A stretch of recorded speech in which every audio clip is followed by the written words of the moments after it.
carry their personal possessions out of the house during that 1845 fire.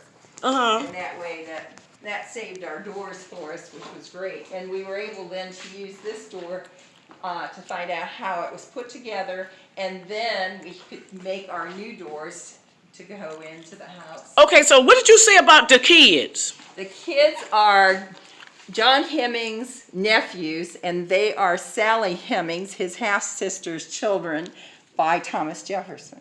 Who's a black lady? Yes. Okay, so the black woman had these. So y'all think that Aston, Madison, and Beverly is Thomas Jefferson kids that he had by what was her name? Sally Hemmings, which is John's sister. Half-sister. Mm-hmm.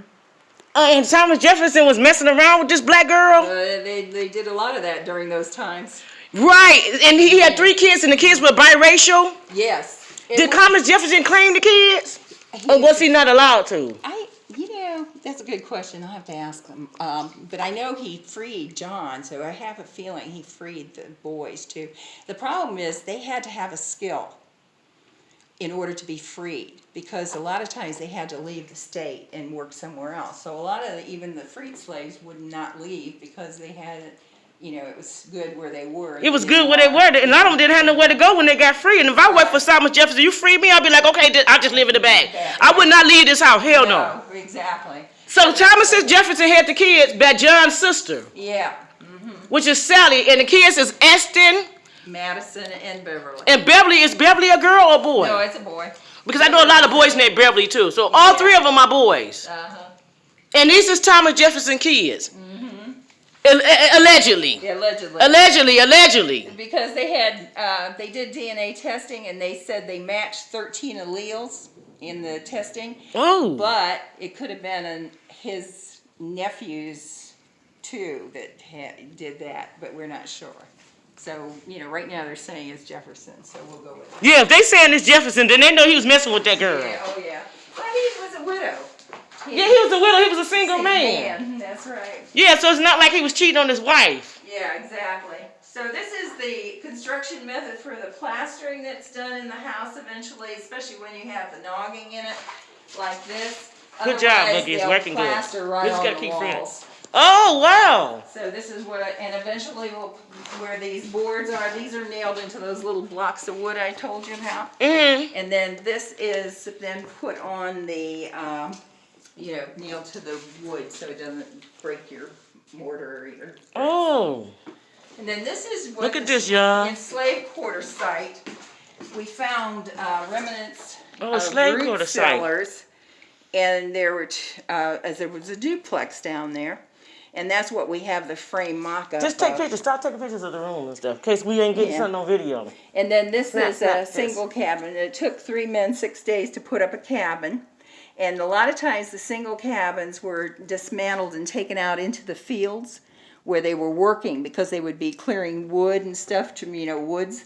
So it took them a while to be there. So instead of making a 2 or 3 mile trip back and forth each day, they would just redo their cabins there and live in them while they were clearing the land. Oh, so they redid the cabins and pulled them closer to the house? Well, not here, but they took them out in the fields where they were working. Oh! So that way you didn't have to travel, yeah. Yeah, because this is a plantation, so it's acres of land, right? It's a lot.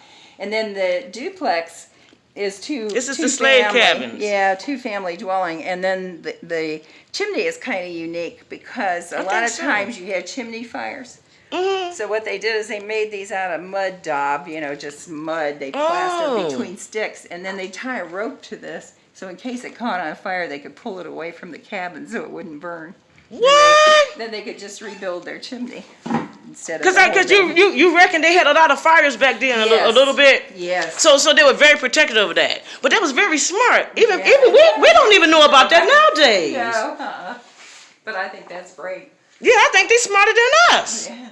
So anyhow, they had a lot of good things. And I'm still inside the house. You can see the big beam through the outside, through the window. Look how big that damn window is. Yeah, those are oak lintels, they call them, and they put that so they could make the arch. Now, the arch was strong enough to support the wall, but these were so tight in there, they had to leave them in. Oh, my God. But look at the beams, how big. That's why I said, look how big the beams are. They ain't even a normal size. No, they aren't. These beams, I think, were about 30 feet long all total. This house is amazing. actually a 4,000 square foot house. What year was it built? In 1806 it was started. Oh. About 1820. But there was always building and building and building because they never really stopped building, right? Well, its methods were slow. Even plastering like this, you had to let the coats dry in between. So it could take a year or two to get your plaster to be cured. Oh, so 18 oh what? 1806. Okay, 1806 is when this house got started. So we're going to go with that. That's our story and we're sticking to it. 1806. That's old enough even if it's 1825, y'all, okay? 1825 is yeah. Right, that's still old, right. Well, let's not try to, we don't have to shortchange it because it's all old anyway. Here's the double doors we leaving out. And so what do we do now? Do we have our own tour now? Yeah, now you can go. Thomas Jefferson House. So now we go on our own. Did you get a brochure? Yeah, she gave it to us. Okay, that might give you, I don't know, that'll show you different I think she places. did. Oh. Yeah, there. Yeah, we want to go to the kitchen now. Yeah. So when you go, I'm going to have you go right along the house, and then where you see the arches in the back, then you can go